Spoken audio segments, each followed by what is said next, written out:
Hello दोस्तों, नमस्कार, जय हिंद। स्वागत है आपका मेरे नए YouTube channel future classes academy में। जैसा कि पिछला वीडियो मैंने भगत सिंह पर 23 मार्च स्पेशल पर बनाया था और बहुत ही खुशी की बात है कि आप लोगों ने 1.3 के व्यूअर्स दिया है। इसके लिए तहे दिल से शुक्रिया और आभार प्रकट होता है। आज हम बात करेंगे important for UP board examination 10th and 12th। ये हमारा जो चैनल है ये हाई स्कूल एवं इंटरमीडिएट यूपी बोर्ड एग्जामिनेशन के उद्देश्य से बनाया गया है और इसी के थ्रू क्लास चलेंगे। इस पे सभी सब्जेक्ट के अभी बाकी और टीचर अवेलेबल है जो कि कुछ ही दिनों में अपना अपना विषय सब्जेक्ट लेकर आएंगे। और हम आज बात करेंगे भौतिक विज्ञान फिजिक्स की, जिसमें आज हम बात करेंगे आपके प्रकाशिकी, जिसे बोलते हैं ऑप्टिक्स। आज ऑप्टिक्स में पहला हमने विषय लेकर प्रकाश का परावर्तन का वीडियो बनाया है और जिसे रिफ्लेक्शन ऑफ लाइट बोलते हैं। चलिए दोस्तों, हम थोड़ा चर्चा करते हैं। आपके प्रकाश किसे कहते हैं? प्रकाश यानी लाइट। प्रकाश एक प्रकार की ऊर्जा है जो हमारी आंखों पर दृष्टि संवेदना उत्पन्न करती है, जिस कारण हमें वस्तुएं दिखाई देती हैं। जैसा कि आप जानते हैं, हमारे चारों तरफ पूरे संसार में कुछ न कुछ वस्तुएं उपस्थित हैं जो कि हमें दिखाई देती है। तो उसका यही कारण है, मुख्य एक कारण है प्रकाश। प्रकाश नहीं होगा तो हमें कुछ भी वस्तुएं दिखाई नहीं देगी। यानी प्रकाश एक प्रकार की ऊर्जा है जो हमारी आंखों पर दृष्टि संवेदना उत्पन्न करती है, जिस कारण से हमें वस्तुएं दिखाई देती हैं। अब जो वस्तुएं हमें दिखाई देती हैं, क्या वो स्वतः दिखाई देती है या किसी वस्तु के वजह से दिखाई देती है, उसे भी देखते हैं। उन्हें कहते हैं प्रकाश स्रोत। यानी कि प्रकाश स्रोत में दो पार्ट होते हैं, दीप्त प्रकाश स्रोत और दूसरा है अदीप्त प्रकाश स्रोत। दीप्त प्रकाश स्रोत लुमिनस सोर्सेस, वे प्रकाश स्रोत जो स्वयं प्रकाश उत्पन्न करते हैं, दीप्त प्रकाश स्रोत कहलाते हैं। जैसे सूर्य, तारे, विद्युत बल्ब, मोमबत्ती, यानी जो सन है, जो स्टार है, जो इलेक्ट्रिक बल्ब है, जो कैंडल्स हैं, इनके पास अपना स्वयं प्रकाश होता है और ये स्वयं दूसरे वस्तुओं को प्रकाशित करती है। दूसरा बात करते हैं अदीप्त प्रकाश स्रोत। वे प्रकाश स्रोत जो स्वयं प्रकाश उत्पन्न नहीं करते बल्कि दीप्त स्रोतों के प्रकाश को परावर्तित करके प्रकाश देते हैं, अदीप्त प्रकाश स्रोत कहलाते हैं। जैसे चंद्रमा, कांच, मेज, कुर्सी, टेबल, मकान, पेड़ पौधे इत्यादि। ये सब क्या होते हैं कि ये दूसरे प्रकाश स्रोत से प्रकाश ले करके हमारे आंखों पर दृष्टि संवेदना करते हैं और स्पष्ट रूप से हमें दिखाई देते हैं। अब हम बात कर लेते हैं प्रकाश के गुण, प्रॉपर्टी ऑफ लाइट। जो लाइट का प्रॉपर्टी है उसको देख लेते हैं कि प्रकाश में क्या क्या मुख्य विशेषताएं, क्या क्या उसके गुणधर्म हैं। पहला नंबर, प्रकाश स्वयं अदृश्य होता है परंतु इसकी उपस्थिति में वस्तुएं दिखाई देती हैं। प्रकाश दिखाई नहीं देता है बल्कि इसके वजह से हमें कोई भी वस्तु आसानी से दिखता है।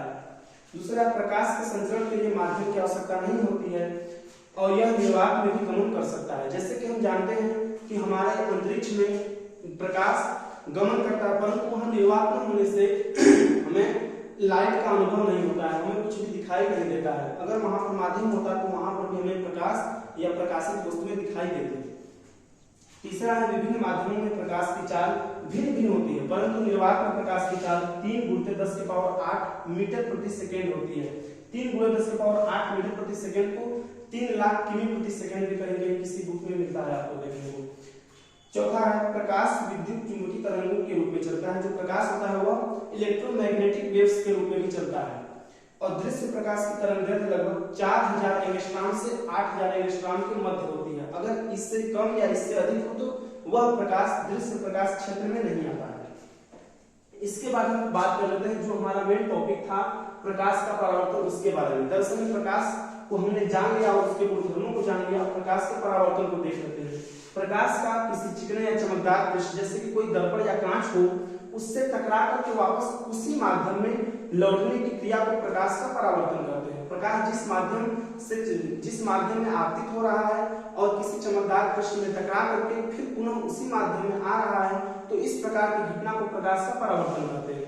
और नोट में लिख लेंगे, प्रकाश के परावर्तन में प्रकाश की चाल नियत होती है, कांस्टेंट होती है और कभी भी बदलती नहीं है जब एक ही माध्यम में प्रकाश आ रहा हो और रिफ्लेक्ट हो रहा हो। यहाँ पर हमने फिगर भी दिखा दिया है आपको कि जैसे यहाँ पर एक मिरर हमने लिया है। मिरर क्या होता है? कोई चमकदार पृष्ठ, एक तरफ परावर्तक पृष्ठ है और दूसरा तरफ पॉलिश किया गया है। चांदी या कालिक से हम पॉलिश कर देते हैं ताकि प्रकाश आर पार ना होने पाए। और एक 90 डिग्री पे हमने अभिलंब खींच दिया, डॉट लाइन का काल्पनिक रेखा, और हमने एक तरफ से प्रकाश को आपतित किया, जिसे आपतित किरण कहते हैं, और वह रिफ्लेक्ट होकर के परावर्तित होकर के दूसरे ओर परावर्तित किरण के रूप में निकलता है।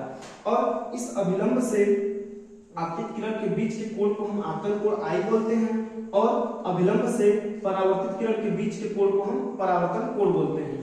और ये जहां पर तीनों बिंदुओं का मेल होता है उसे आपतन बिंदु या आपतन कोण बोलते हैं। ये फिगर इस पूरे परिभाषा को समझा दे रहा है। और यहाँ पर परावर्तन के सिर्फ दो नियम होते हैं। प्रथम नियम है आपतित किरण, परावर्तित किरण तथा आपतन बिंदु पर अभिलंब तीनों एक ही तल में होते हैं। और दूसरा नियम है आपतन कोण तथा परावर्तन कोण सदैव आपस में बराबर होते हैं, यानी कोण आई बराबर कोण आ। देख लीजिए दोस्तों, आप चाहें तो इसको एकदम से परीक्षा के पर्पज से, आपके एग्जामिनेशन के पर्पज से एकदम सटीक परिभाषा के साथ दिया गया है, आप इसको नोट कर सकते हैं। ठीक है दोस्तों, ये रहा आपके पास प्रकाश के गुण, प्रकाश दीप्त अदीप्त और प्रकाश के परावर्तन के नियम। अब ये यहाँ से कोई दिक्कत नहीं होना चाहिए, आप इसको ध्यान से देख लीजिए। ठीक है, धन्यवाद। आप जरूर बताएं कमेंट सेक्शन में कि आपको ये मेरा वीडियो कैसा लगा। पिछले वाले वीडियो से मुझे बहुत ही खुशी मिली है और आपको बहुत ही तहे दिल से शुक्रिया, धन्यवाद। ठीक है दोस्तों, चलते हैं। नमस्कार, जय मां सरस्वती, जय Hind, bye bye, take care.